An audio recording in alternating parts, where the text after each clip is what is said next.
Hello viewers, আসসালামু আলাইকুম। সবাই কেমন আছেন? আশা করি ভালো আছেন। আমি আল্লাহর রহমতে ভালো আছি। আমি এর আগের ভিডিওতে দেখাইছিলাম আমি একটা ইনকিউবেটর মেশিনের অর্ডার করছি। তো আজকে আমি আপনাদেরকে এটা ভিডিও করে দেখাচ্ছি কীরকম নিছি।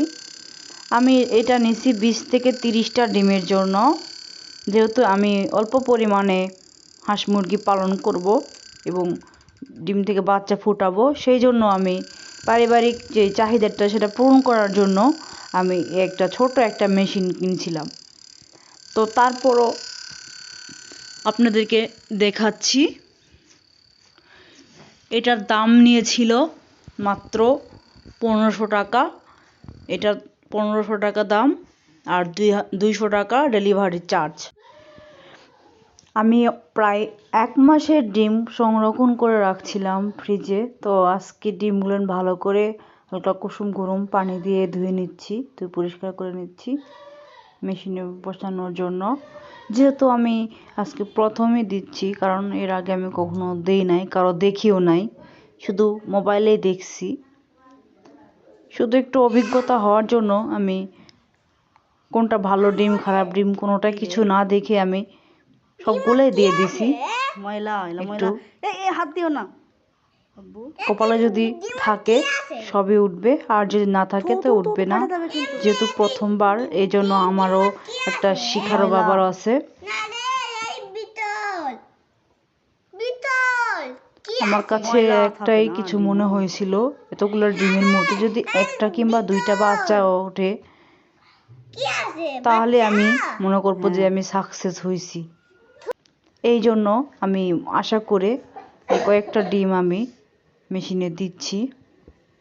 আমি মেশিনের ডিম দেওয়ার আগে এই যে একটু আঁক দিয়ে নিচ্ছি, যেহেতু উল্টাতে যেন আমার সুবিধা হয় এই জন্য।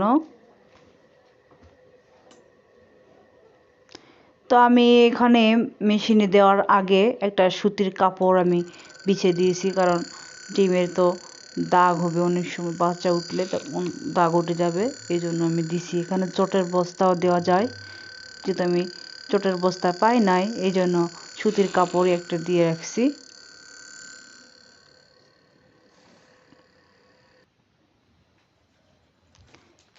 তো আমি ধুয়ে ডিমগুলো শুকাইতে দিয়েছিলাম।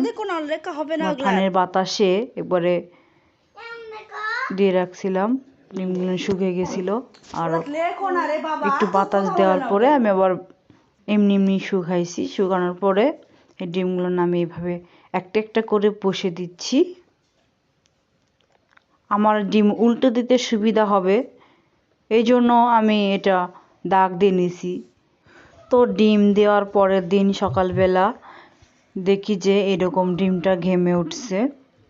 আর আমি যার কাছে এই ডিমের মেশিনটা নিয়েছিলাম তাদের কাছে আমি যোগাযোগ করছি। তারা বলেছে যে নষ্ট ডিম, এই কারণে আপনার এটাই সমস্যাটা হয়েছে।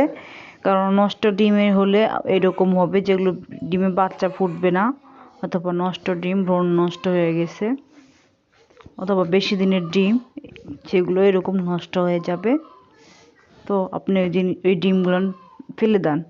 তো আমি এগুলো বেছে বেছে ফেলে দিচ্ছি, কারণ এগুলো নষ্ট ডিমের সঙ্গে যদি ভালো ডিমগুলো রাখি তখন ভালো ডিমগুলো নষ্ট হয়ে যাবে এই জন্য। তো আমি 8 দিন পর আরও ডিম বাছাই করলাম। এভাবে আলো দিয়ে, মোবাইলে আলো দিয়ে এখানে ধরলে দেখা যায় একবারে কিছুই নাই। যদি ডিমে বাচ্চা ওঠার মতন হয় তাহলে একটু হালকা একটা দাগের মতন হতো, বোঝাই যায় ওখানে বাচ্চা দেখায় যায়। তো আমি কিছুই দেখতে পাই নাই। তো তাই জন্য আমি অনেকগুলো ডিমগুলো বাছাই করে নিছি। যেহেতু ওগুলোর বাচ্চা উঠবেই না, তো আমি এগুলো নিয়ে একটা মানুষকে দিয়ে দিয়েছিলাম, কারণ উনি বলেছিল যদি বাচ্চা না ওঠে এগুলো ডিমগুলো আমাকে দিও। তো ওই মানুষটা গরিব মানুষ, তো সাথে ভালো 2টা না কয়েকটা ডিম দিছি, আর বাদবাকি ডিমগুলো ওই লোকটাকে আমি দিয়ে দিছি।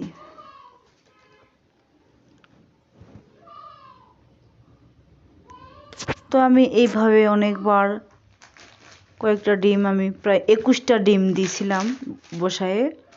21টা ডিমের মধ্যে যে এখন কয়টা বসবে। 7 দিন হওয়ার পর আমি এভাবে চেক করে নিচ্ছি কোনটাতে বাচ্চা উঠবে আর কোনটাতে উঠবে না। হাতে একটা টর্চ লাইট নিয়ে নেবেন, নেওয়ার পরে এভাবে ডিমের নিচে ধরবেন, ধরে দেখা যাবে ওখানে বাচ্চা আছে কিনা। তো আমার এখানে ভিডিওতে সম্পূর্ণভাবে দেখতে পাচ্ছেন না, আপনারাও এভাবে ডিমগুলো চেক করে নেবেন। আর একটু ভিডিওতে দেখলেই বুঝতে পারবেন কিভাবে ডিমগুলো চেক করে নেওয়া যায়, ইউটিউবে সার্চে দেখে নিতে পারবেন।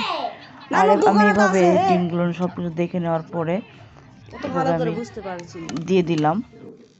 যেহেতু আমি এই প্রথমবার ডিম থেকে বাচ্চা ফুটাচ্ছি মেশিন দিয়ে, তো এই জন্য আমার 1 মাসের সংরক্ষণ করা ডিম ওঠে নাই। আমি 7 দিনে আমি চেক করে নিছি কোনটাতে উঠবে আর কোনটাতে উঠবে না। অবশেষে আমি 5টা ডিম রাখছিলাম এখানে, তো সেখান থেকে আমার একটা বাচ্চা উঠছে, আরও অবশিষ্ট 4টা আছে, ওটাও ফুটে যাবে ইনশাল্লাহ। ভিডিও ভালো লাগলে লাইক কমেন্ট সাবস্ক্রাইব করবেন।